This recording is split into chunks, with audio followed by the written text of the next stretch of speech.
from Leeds, BKB presents 4 2-minute rounds in the light heavyweight division and is sponsored by BoxRec, the heartbeat of combat sports data.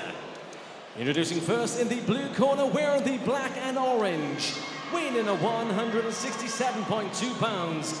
Tonight he makes his debut from right here in Leeds,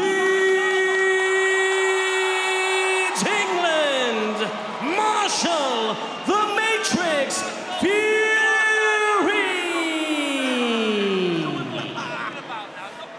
And his opponent in the red corner, wearing the red with the black trim, weighing in at 166.6 pounds.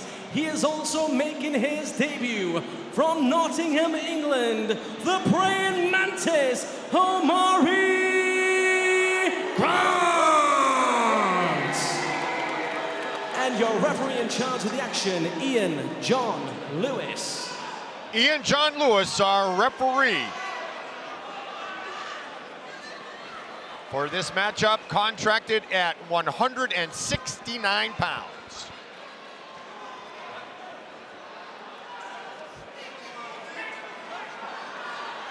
One week's notice for Omari Grant. Here we go. The praying mantis in the red trunks with the black trim, black and orange for the Matrix, Marshall Furey.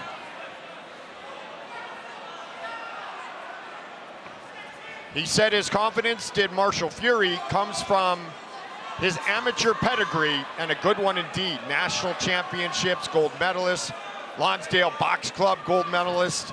He lit it up with a 28-2 record as an amateur. His first professional battle here tonight without the gloves to add to it.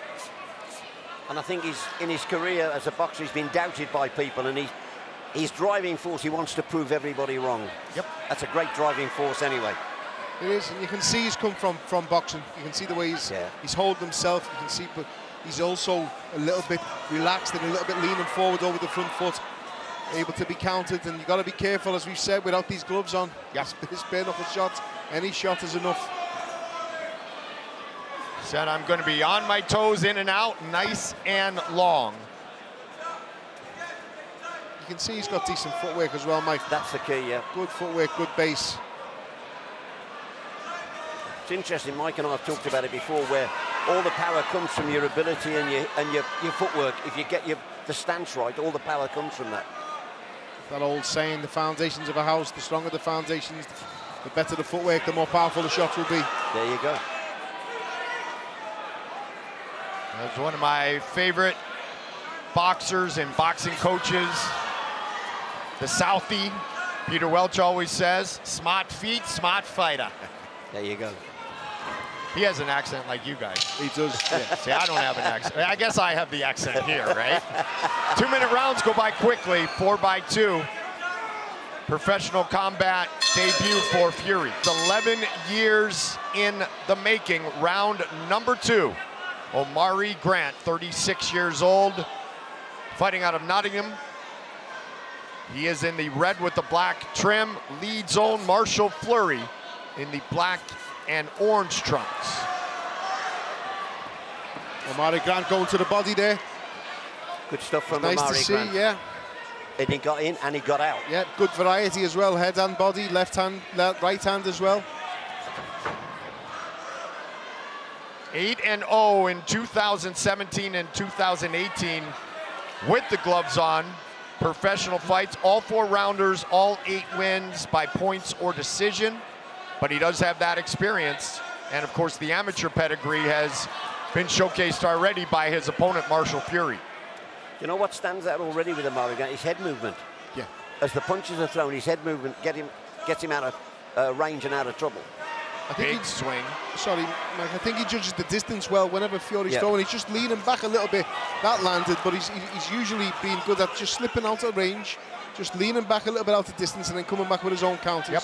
That's the Trigon, though. If they get you in the corner, you I can't was thinking get out. the same So thing. narrow, yeah.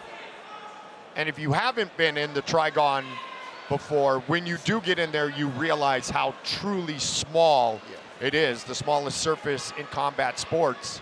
And we saw a moment ago Omari Grant kind of relaxed in that corner. That can really get you in trouble. But if you haven't been in those corners before, Paul, you don't know how bad it can get. You're not to know. Yep. That's when you know you're in trouble, though, when you get in a Trigon and it's actually smaller than it looks. Yeah. Most rings are bigger than they look. No hiding The place. Trigon is smaller. We had a super heavyweight fight on the last card. Nearly 700 pounds of fighter inside the Mighty Trigon. Overhand right late in round number 2 by Furey. A journeyman in like the third or fourth fight, and there was big bangs coming from the squash court when he was warming up off the pads on the mitts. And one of my friends went and popped his head in, and his coach was sitting there banging his hands together, shouting, "Oh, good shot!" Like just I'm sitting there worrying in the other squash court, thinking this guy's hitting the pads really hard. Yeah, good trainers can make you look really good. Yeah.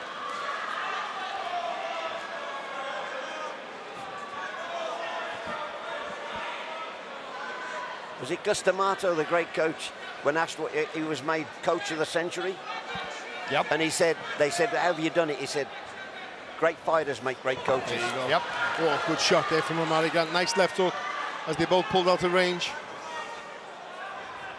Neither fighter running away with this. And keep in mind, these are 2-minute rounds, and we are in the 3rd of 4 rounds. Good jab a moment ago landed. A few times, though, Omari's thrown that jab, and it's been good, but he hasn't worked off the jab. Right. Honestly, I'm impressed by Omari Grant tonight. I think he looks to me like he would be difficult to beat. Because of the movement, head The movement, you foot can't land movement, clean. yeah. He's landing good counters himself. Somebody once said if they can't see you, they can't hit you. Yep, and you can see the damage on the right eye of Furey now.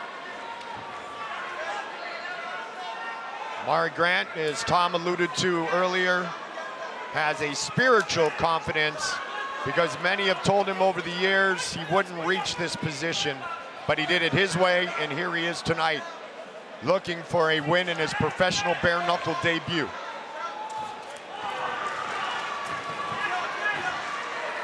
He's starting to throw some haymakers, though, Marshall Furey. I'm not so sure that's his best tactic against somebody as skillful as Omari Grant. Yeah, because he's making them miss and he's making them pay as well. That's exactly my point. Really good round 3 for the praying mantis. They split jabs late. 4th and final round, 2 minutes remain. Red with the black trim for Omari Grant. Orange and black for Marshall Furey. You can see the respect for Omari Grant has gone up in Furey, because Furey's now making it a very untidy fight. He knows he can't outbox Omari Grant. And it's been pretty close as well, so I think both fighters will feel like they need this round. Yep. Which is accurate. Yeah.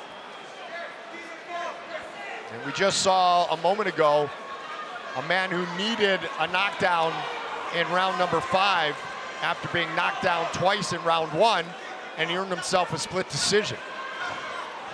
Big swing and a miss by Furey, and a slip afterwards. Almost to the midway point of the 4th and final round. And oh, by the way, on 1 week's notice, to be walking in and find out, oh, it's 4x2, not 5x3, huge advantage for Omari Grant.